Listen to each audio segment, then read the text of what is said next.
ಸಂಸಾರದವ ನಲನೀಧ ಲೋಕ ಪ್ರಾಣಾಯಕಾರ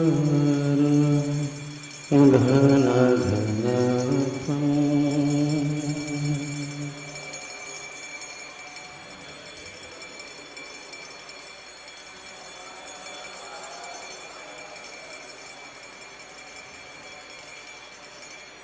ಸಂಸಾರದ ನಲನೀಧನೋಕ ಪ್ರಾಣಯಕಾರ ಘನ ಘನತ್ವಂ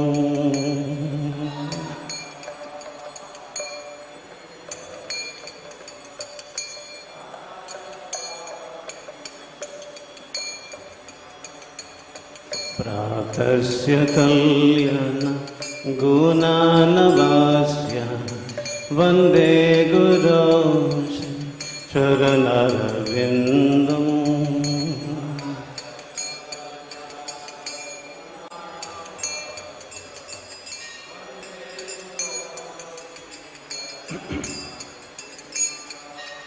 ಪ್ರಾತಸ್ಯ ಕಲ್ಯಾಣ ಗುಣಾನವಾಸ್ಯ ವಂದೇ ಗುರೋ ಶ್ರೀ ಶರಣರವಿಂದಂ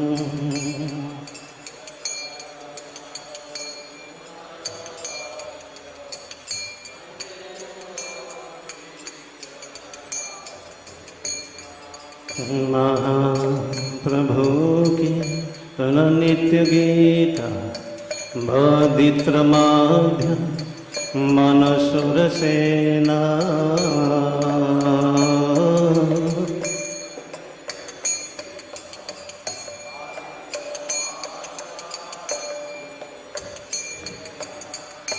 महाप्रभु की तन नित्य गीता बादित्र माध्यम मनसुर सेना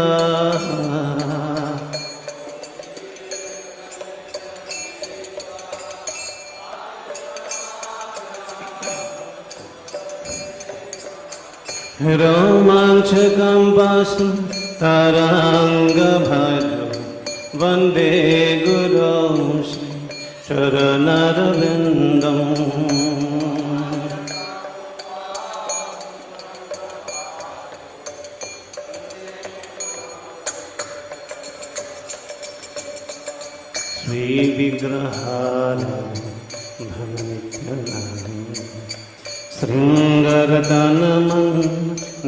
श्रृंगारतनमन्दिरमर्जनो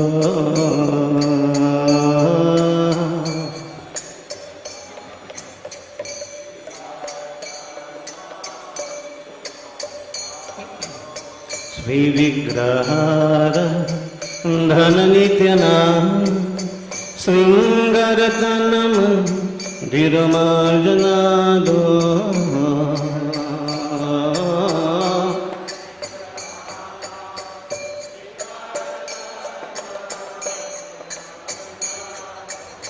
योगस्य भक्तं च नियोजतोऽपि वन्दे गुरो शरणरविन्दं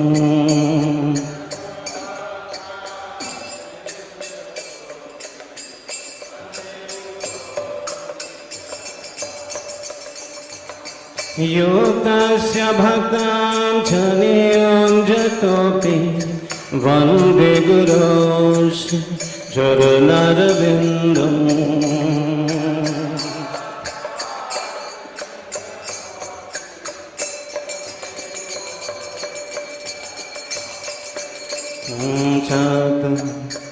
विधाश्री भगवत्प्रसाद स्वाधन तृप्तं हरिभक्त संगा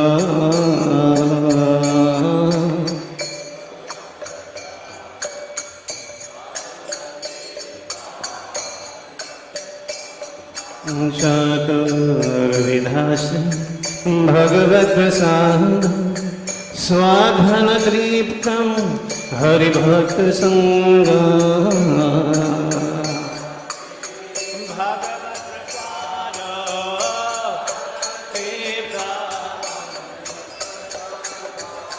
कृतैव तृप्ति भजतो सदैव वन्दे गुरो चरणारविन्दम्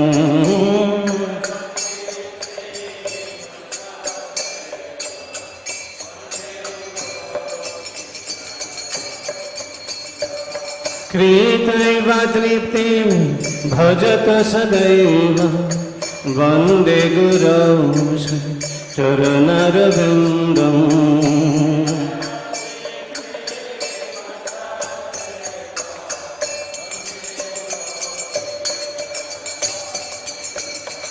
श्रीराधिका धवयुरपारो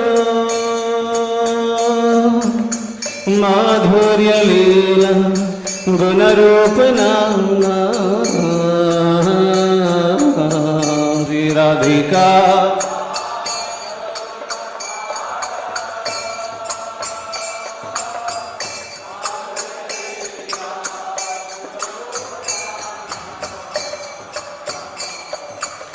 श्रीराधिका धवयुरपारो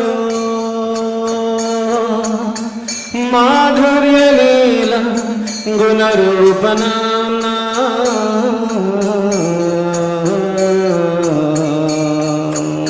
श्रीराधिका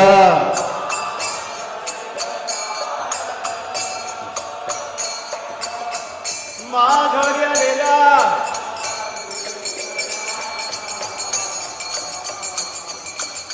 प्रतीक्षणास्वधनलोलुपास्य वन्दे गुरो चरणारविन्दा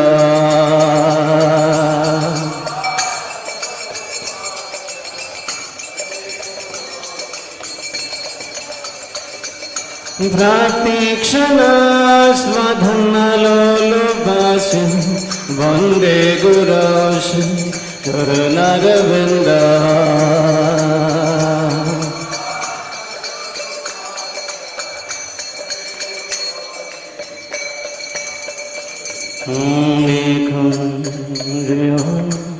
रतिकेली सिंहे या ललिभिः तिरापेक्षणीया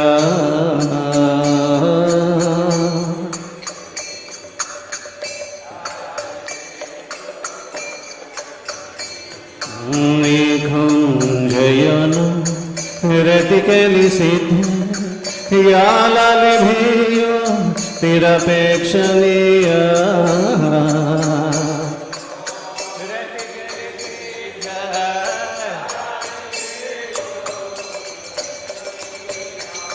तत्र तिदक्षा ततिवल्लभस्य वन्दे गुरो चरणारविन्दम्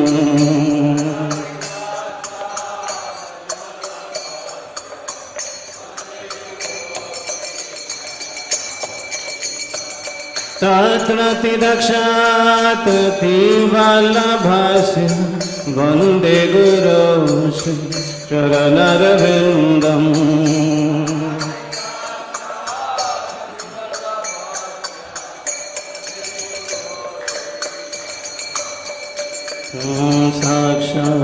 साक्षाद्धरिद्रेण समस्तशास्त्रे उक्तस्तथा व्यत एव साध्ये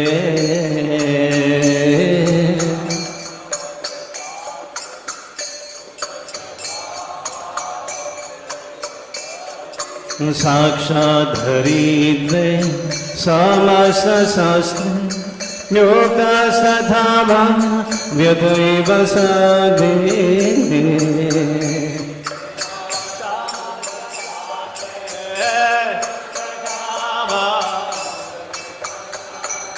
किन्तु प्रभुर्या प्रिय एव तस्य वन्दे गुरो चरणारविन्दम्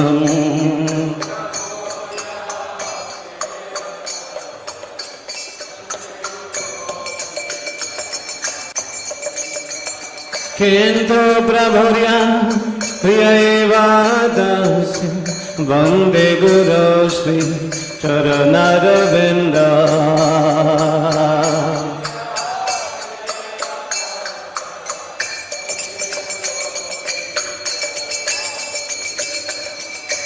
यस्य प्रसाद भगवत् प्रसाद यस्य प्रसाद न गति कुतोऽपि यस्य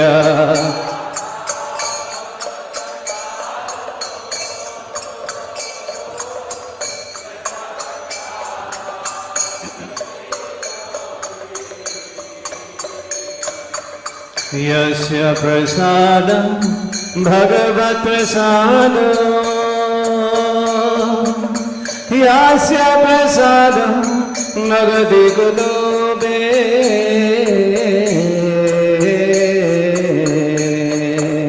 यस्य प्रसाद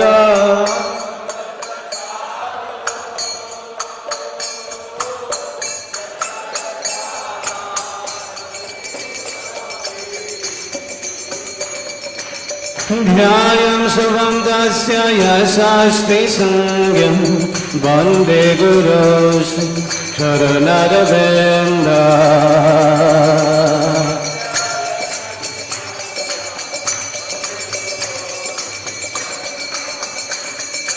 ध्यायं शुभं तस्य यशास्ति संज्ञं वन्दे गुरो शरणरविन्द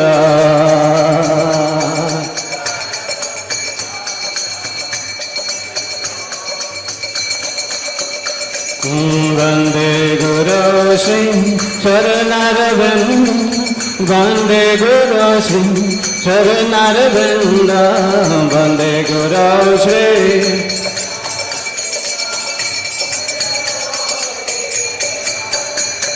वन्दे गुरो श्री चरणारविन्द वन्दे गुरो श्री चरणारविन्द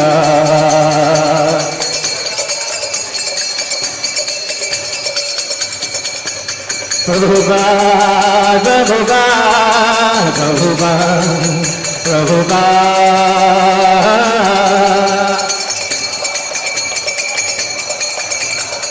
निताय गौर हरि बोल हरि बोल हरि बोल हरि बोल।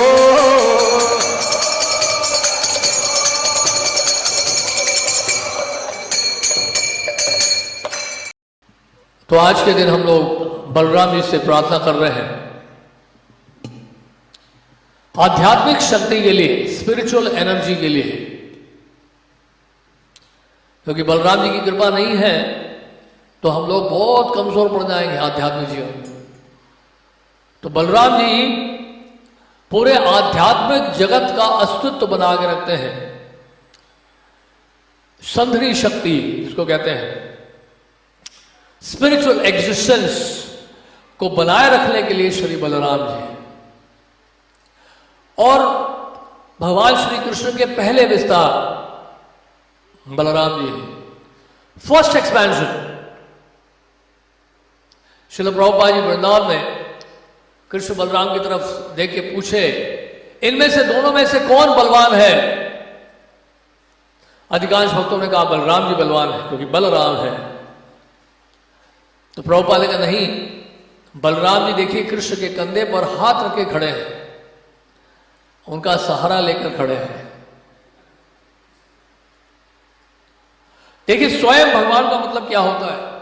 श्री रूप गोस्वामी बताते हैं स्वयं भगवान का मतलब है स्वयं रूप, वो रूप जो किसी अन्य रूप के ऊपर निर्भर नहीं है, इसलिए वो स्वयं भगवान। तो भगवान कृष्ण स्वयं भगवान है क्योंकि उनका जो रूप है किसी अन्य रूप के ऊपर निर्भर नहीं है, यानी किसी अन्य रूप से विस्तार नहीं हुआ है भगवान श्री कृष्ण का। वो सभी अवतारों के अवतारी हैं, जितने भी रूप हैं उनके अवतारी, उनके स्रोत भगवान श्री कृष्ण है। और बलराम जी कृष्ण के पहले विस्तार है। कृष्ण और बलराम में कोई भेद नहीं है, श्रील प्रभुपाद ने बताया। क्या डिफरेंस है दोनों में? Krishna is black, Balram is white, बस यही अंतर है। जो जो लीलाएं भगवान कृष्ण करते हैं ब्रज में, वो सारी लीलाएं बलराम जी भी करते हैं। कृष्ण के अपने सखा हैं, बलराम जी के भी अपने सखा हैं। कृष्ण की अपनी गोपियां हैं, बलराम जी की अपनी गोपियां हैं। राम घाट में बलराम जी रासलीला करते हैं। और कृष्ण जो है वो बाल लीला करते हैं, खेल कूदते हैं। बलराम जी उनके साथ खेलते हैं, सखाओं के साथ, बालों के साथ खेलते हैं। कृष्ण जो है वन में जाते हैं गोचारण लीला के लिए, और बलराम जी भी जाते हैं उनके साथ गोचारण लीला के लिए। तो भेद क्या हुआ? कोई भेद नहीं है। भेद यह है कि Krishna is black and Balram is white. Prabhupada ने कहा वृंदावन में कृष्ण बलराम के सामने, कृष्ण बलराम जी का जो मंदिर है उनके प्रांगण में, कोर्टयार्ड में, वहां पे जो फ्लोरिंग है वो ब्लैक एंड व्हाइट है। आपने देखा है नीचे जो फ्लोरिंग है वो ब्लैक कलर है और व्हाइट कलर है, चेक शेप में, हाँ, ब्लैक एंड व्हाइट। तो प्रभुपाद ने कहा कोई भक्त अगर या मंदिर की सफाई कर रहा है उसको उतना ही लाभ मिलेगा जितना कि वो पुजारी को मिल रहा है कृष्ण बलराम की सेवा करके। श्रील प्रभुपाद जी ने कहा this black and white is not different from that black and white. ये जो ब्लैक एंड व्हाइट है flooring, this black and white is not different from that black and white. तो पूरा जो मंदिर है ये बलराम जी का विस्तार है। जहां बैठे बलराम जी, बैठे बलराम जी के ऊपर ही बैठे आप। Is expansion of Balram. पूरा मंदिर जो है बलराम जी का विस्तार है। ये पूरा मंदिर बलराम जी के ऊपर टिका हुआ है। इसलिए जब नींव रखी जाती है, भूमि पूजन होता है, तो किसकी स्थापना करते हैं? अनंत शेष, जो कि बलराम जी के विस्तार है। उन्होंने इस मंदिर को धारण किया हुआ है। इसलिए हमारे मंदिरों की रक्षा कर रहे हैं स्वयं बलराम जी। द्वारका में एक बार गुजरात में बहुत बड़ा भूचाल आया था। बहुत हैवी मैसिव अर्थक्वेक था और बहुत सारी इमारतें गिर गई थी। द्वारका में भी, वहां पर भी भूचाल आया, लेकिन वहां मंदिर की रक्षा हुई, मंदिरों की रक्षा हुई बलराम जी के द्वारा। हमारे एक रिश्तेदार हैं, कजिन हैं, वो उस समय द्वारका मंदिर में ही थे, वो गेस्ट हाउस में थे, और उन्होंने उस अर्थक्वेक को फील किया था। ऐसा लग रहा था कि पलंग ऊपर जा रही है, पलंग कभी इधर जा रही है, लेकिन बलराम जी की कृपा से उस इमारत को कुछ नहीं हुआ। तो इस तरह से बलराम जी धाम की रक्षा करते हैं, क्योंकि धाम बलराम जी का ही विस्तार है। आप वृंदावन जाते हैं तो समझ लीजिए बलराम जी के ऊपर ही चरण रख रहे हैं। एक्सपेंशन बलराम जी। ये जो वेदी आप देख रहे हैं जिसकी स्थापना आज हुई है, अभी इतने दिनों से या लगभग 6 महीने से 7 महीने से प्रयास चल रहा था और कई कारणों से स्थगित हो गया था कोरोना के वजह।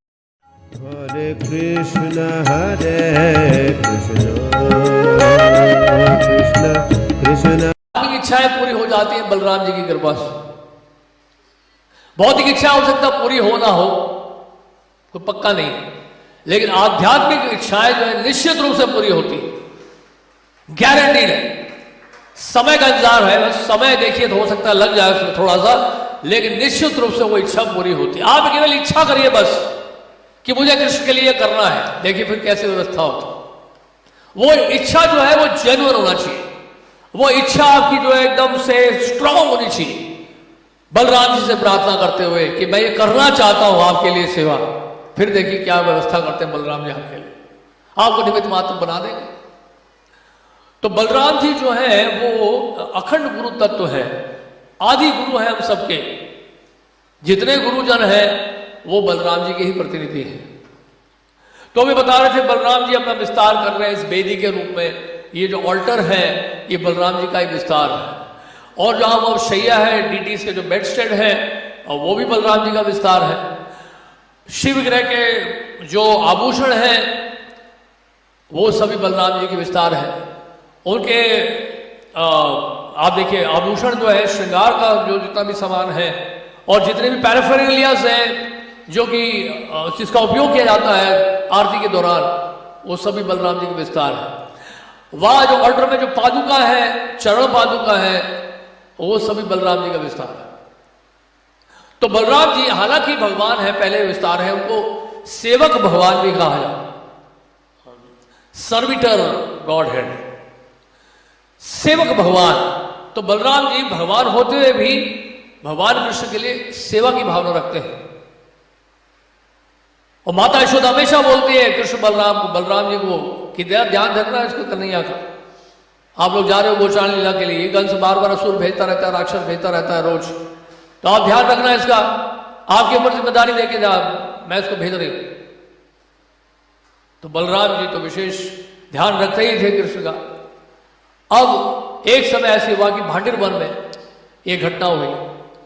तो भांडिर वन में कृष्ण बलराम वहां पे क्रीड़ा कर रहे हैं, रोज लीला करते थे, खेलते थे। श्रील प्रभुपाद जी कहते हैं कि लंच प्रसाद से पहले कृष्ण बलराम एक या दो असुरों को तो मार ही देते थे।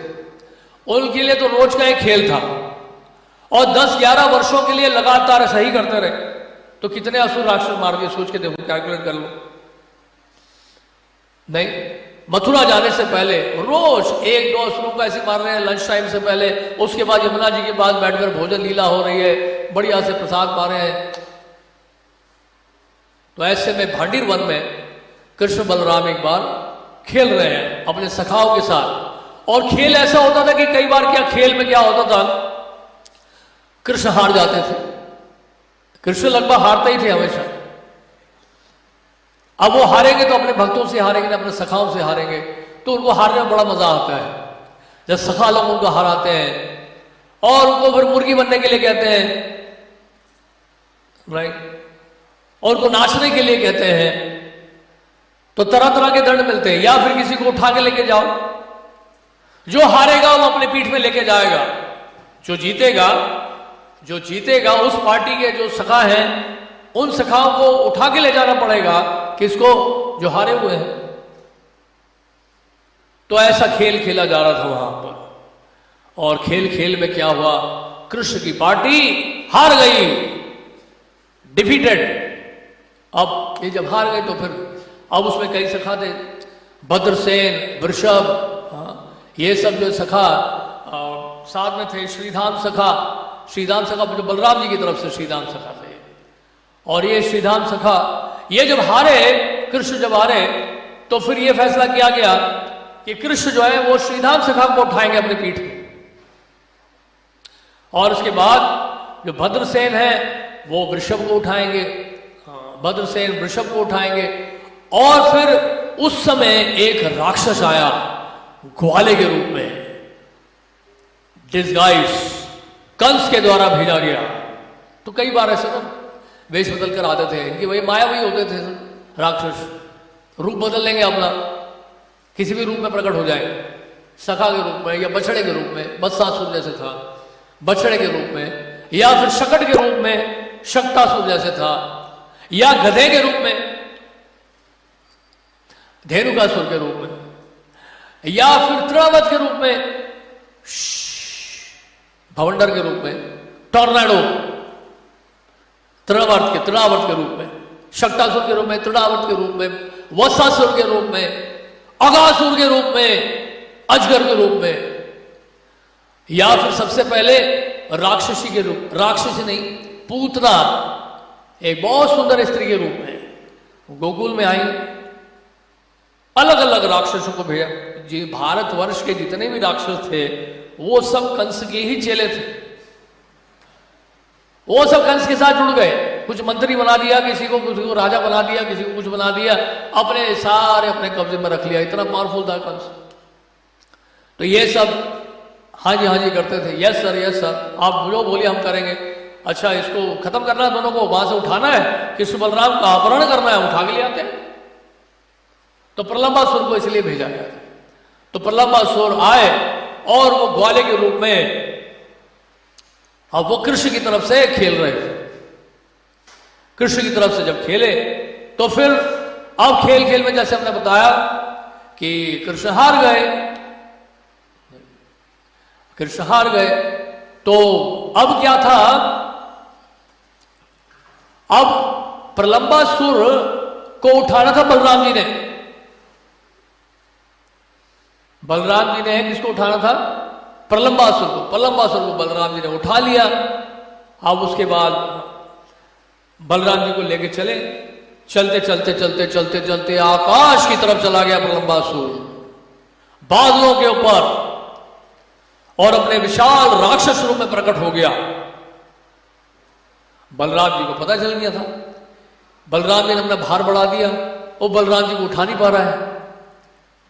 बलराम जी तो इतने भारी हो जाएंगे कि आप तो हिला भी नहीं सकते बलराम जी को, उठाएंगे कैसे? तो बलराम जी को लेके जा रहे हैं। बलराम जी ने कहा अच्छा ये बात है, तो कंस के द्वारा भेजा गया राक्षस है, तो चलो ठीक है अब इसको टाइट करता हूं मैं। बलराम जी ने उठाया, मुक्का मारा उसके सर पर ताड़ करके एकदम से, वहीं फिनिश, छुट्टी हो गई उसकी। तो इस तरह से कई वनों में, ताल वन में जैसे धेनुकासुर का वध किया, कृष्ण बलराम वहां पर गए थे। ताल वन में बहुत सुंदर सुंदर फल मिलते थे, मीठे मीठे फल, और वो फल किसके लिए थे? कंस के लिए थे। वो सारे फल चुनकर जो है राक्षस लोग किसको भिजवाएंगे? सैनिक उनके कंस के महल में, ताकि कंस को जो है वो बहुत मीठे मीठे पाम ट्री के जो फ्रूट्स हैं, ताल वृक्ष, ताल इसलिए तालवन बोला जाता है, बहुत मीठे मीठे फल खाने को मिलेगा कंस को। और कृष्ण बलराम वहां पहुंच गए सखाओं के साथ, और देखिए इतने मीठे मीठे फल है, हमें भूख लगी है, कन्हैया कुछ खाने को तो मिल जाए, देखो ये फल लगा हुआ है, इतना तोड़ दो तो चिंता मत करो। पेड़ हिलाने लगे उस दोनों के दोनों, पेड़ हिलाए तो सारे फल नीचे गिरने लगे, फल उठा के खाने लगे। उतने में राज कंस के जो है वहां पहुंच गए, जितने भी वहां सैनिक वैनिक जितने भी लोग थे, राक्षस लोग थे, वो सब समझ गए भैया ये कौन आ गया यहां पर, ये कौन घुस गए यहां पर, ये कहां से आ गए वाले सब। अब वहां पर एक राक्षस था जिसका नाम था धेनुकासुर। श्रीधर स्वामी की टीका में गदर्भासुर भी लिखा है। गदर्भ का मतलब गधा, तो धेनु तो बहुत अच्छा शब्द है जो सुखदेव गोस्वामी ने सम्मान देने के लिए एक खराब शब्द का उपयोग ना किया जाए इसलिए धेनु बोल दिया उन्होंने, लेकिन वास्तव में गधा, गधे के रूप में आया था कहने का। तो ये गदर्भासुर गधे के रूप में, और बहुत सारे गधे थे, जितने और उसके जितने भी मित्र थे वो सभी राक्षस हैं, वो सब गधे के रूप में वहां घूम रहे हैं। और वो एक उसमें से मेन जो है किंग ऑफ गधा, उसमें गधों में जो है वो मेन था वो धेनुकासुर। बस उसके बाद धेनुकासुर आया और उसने पीछे से अपने पीछे वाले टांग से मारा, ताड़ करके मारा उसने। गधा जो होता है वो पीछे से मारता है, पीछे से किक देता है, बहुत हैवी लगता है, और पीछे मार दे गधा जो है, पीछे की लात मार दे आपको, बहुत हैवी होता है उसका ब्लो। तो इस तरह से फिर जो है वहां पे बलराम जी ने उठाया धेनुकासुर को, ऐसे घुमाया जैसे कोई लट्टू घुमाता है, उठा के फेंक दिया। अब हुआ क्या कि एक वृक्ष में जब फेंका तो वृक्ष टूटा, और दूसरे वृक्ष के ऊपर गिरा, और तीसरे वृक्ष के ऊपर गिरा, एक एक करके सारे के सारे जितने भी गधे थे सबके सब मर गए, वहां खत्म हो गई, छुट्टी हो गई सबकी। तो प्रलंबासुर, धेनुकासुर, ऐसे कई असुरों का वध किया बलराम जी ने। और ये उनकी रोज की लीला थी, जैसे हमने बताया रोज की लीला थी कृष्ण बलराम। अब एक दिन क्या हुआ, बलराम जी थे नहीं, और उस दिन जो है माता यशोदा, प्रातः काल का समय था, और कृष्ण उठ के आए थे लगभग 6 बजे। कृष्ण लगभग 6 बजे उठते हैं ब्रज में, हम तो मंगल आरती करते हैं यहाँ 4:30 बजे, लेकिन ब्रज में उनका उठना का जो समय है लगभग 6 बजे का है।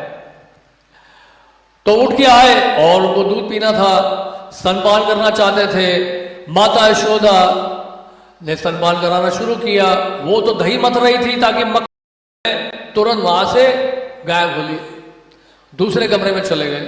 वहां पर उखल था, उखल जो है उल्टा करके रखा हुआ था, उसके ऊपर चढ़ गए, और उसके बाद वहां के जो वानरों को, बंदरों को, सबको जो है माखन देने लगे, कुछ सखाओं को भी देने लगे। माता यशोदा वापस आई तो उन्होंने देखा कि कृष्ण गायब है, मटकी फूटी हुई, अच्छा इसने जरूर मटकी तोड़ी होगी, देखती हूँ कहाँ गई, कहाँ गया ये, और छड़ी लेकर पीछे गई। उस मक्खन रास्ते में गिरा हुआ था तो उसके उसी रास्ते से गई, और कमरे के भीतर जाके देखा तो वहां पे बड़े आनंद से मक्खन खा रहे हैं कृष्ण। तो माता यशोदा को बड़ा गुस्सा है, ये क्या बात है, ये मटकी फोड़ दी। हाँ, उसके बाद फिर माता यशोदा को देखकर कृष्ण जो है बहुत भयभीत हो गए, रोने जैसा चेहरा हो गया उनका, और वो एकदम से उतरे, छलांग मारी उन्होंने नीचे, और भागने लगे। माता यशोदा पीछे भाग रही है, कृष्ण आगे भाग रहे हैं, माता यशोदा पीछे भाग रही है, कृष्ण आगे भाग रहे हैं। भागते भागते भागते अंततः जो है माता यशोदा ने कृष्ण को पकड़ लिया। ठहर, तुम्हें बांध के रखती हूँ और अब तुम्हारा आज से तो सारा खेल वेल बंद, कहीं जाना नहीं होगा तुम्हारा, बहुत घूम लिए, बहुत खेल लिए, अब यही रहो, बंधे रहो। उखल से बांध दिया माता यशोदा ने कृष्ण को, बस खड़े रहो यहां। अब माता यशोदा ने बांध दिया तो कृष्ण वहां पे खड़े खड़े रोने लगे कि क्या किया जाए, बहुत परेशान हुए। बलराम जी उस में आ गए और बलराम जी ने आकर देखा ये क्या हो गई, किसने बांधा है मेरे कन्हैया को, किसकी हिम्मत, ये जानते नहीं कि मैं कौन हूं, मैं अनंत शेष हूं, मैं संकर्षण हूं। अपने फनों से अग्नि प्रकट करके पूरे ब्रज को मैं जला के राख कर दूंगा, इस तरह से वो कहने लगे। तो माता यशोदा जो है उधर से आ गई। माता यशोदा का देखकर तो माता यशोदा का देखकर बलराम जी भयभीत हो गए और उसके बाद फिर बलराम जी को कहते हैं, माता यशोदा कहते हैं कि मैंने बांधा।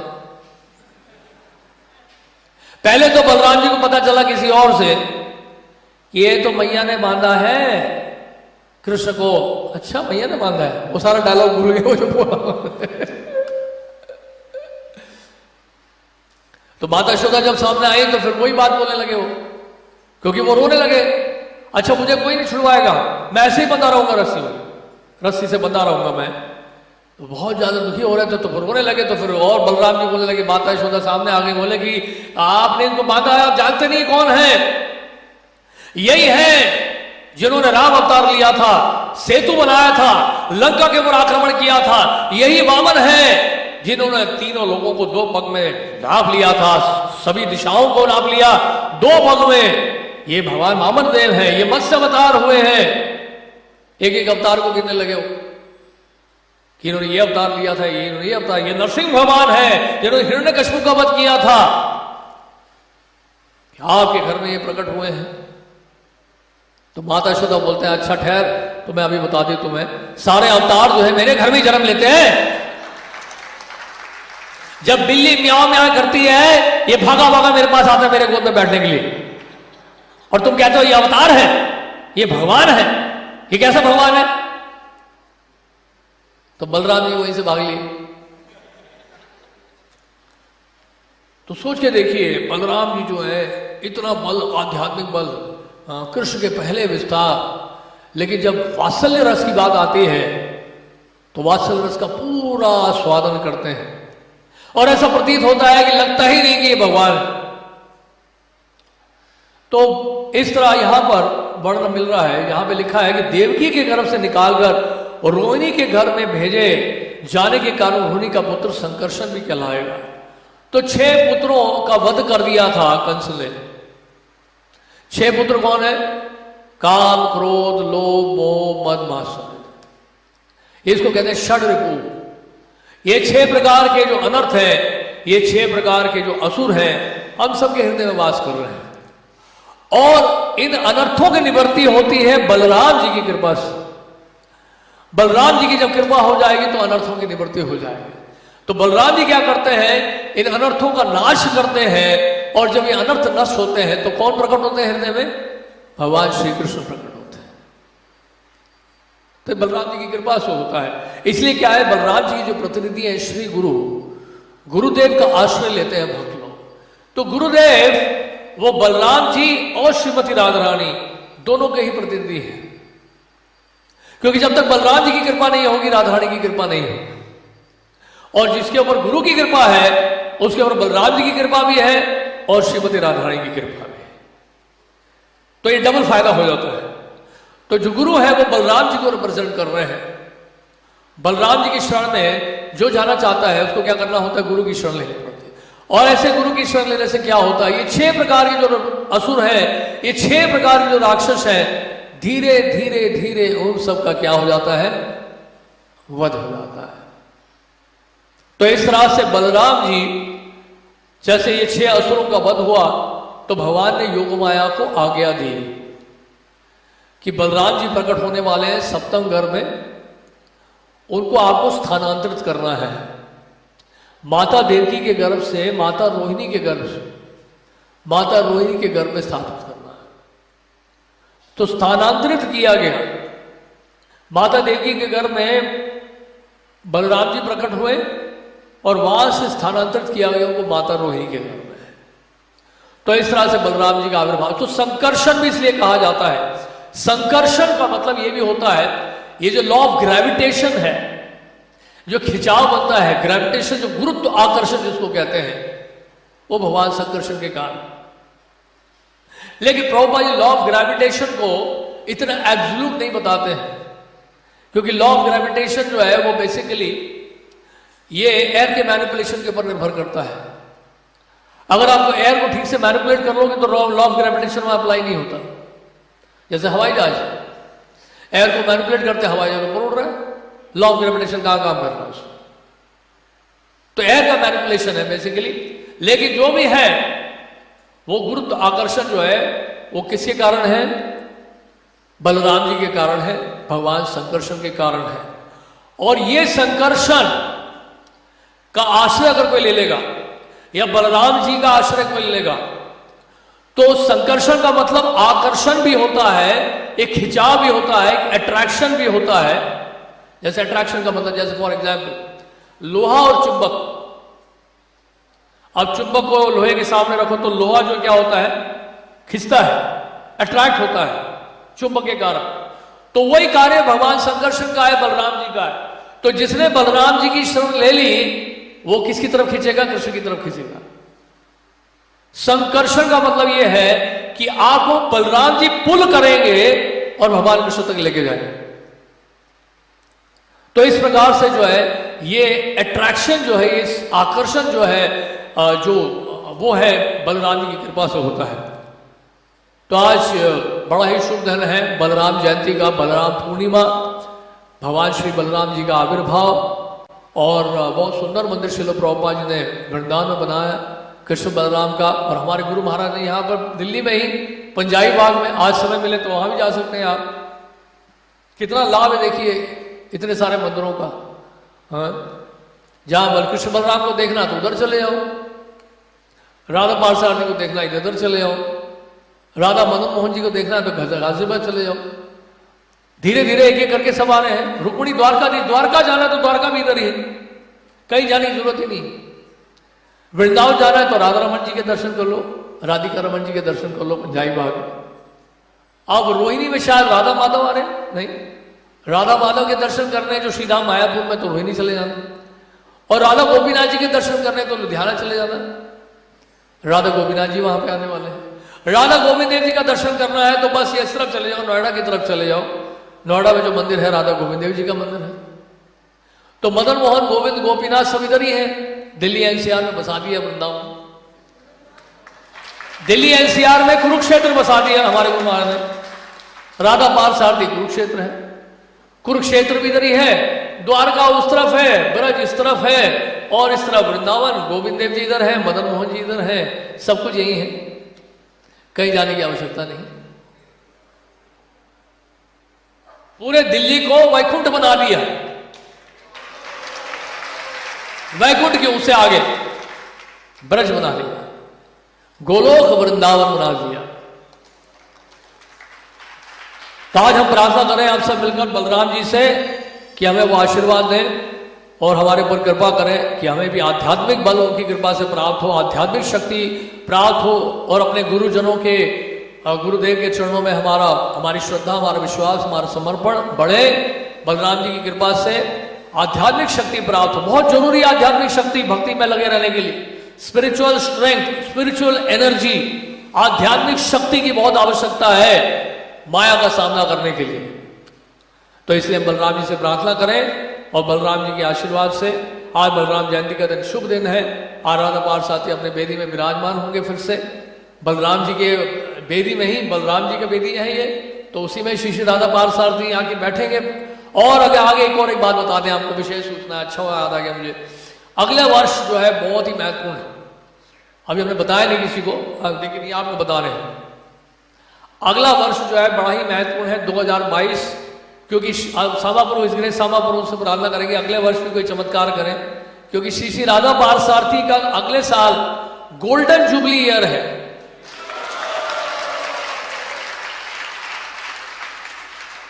श्रील प्रभुपाद जी ने प्राण प्रतिष्ठा की थी 1972 21 नवंबर शायद बंगाली मार्केट में या आनंद निकेतन में सुबह 8 बजे के करीब।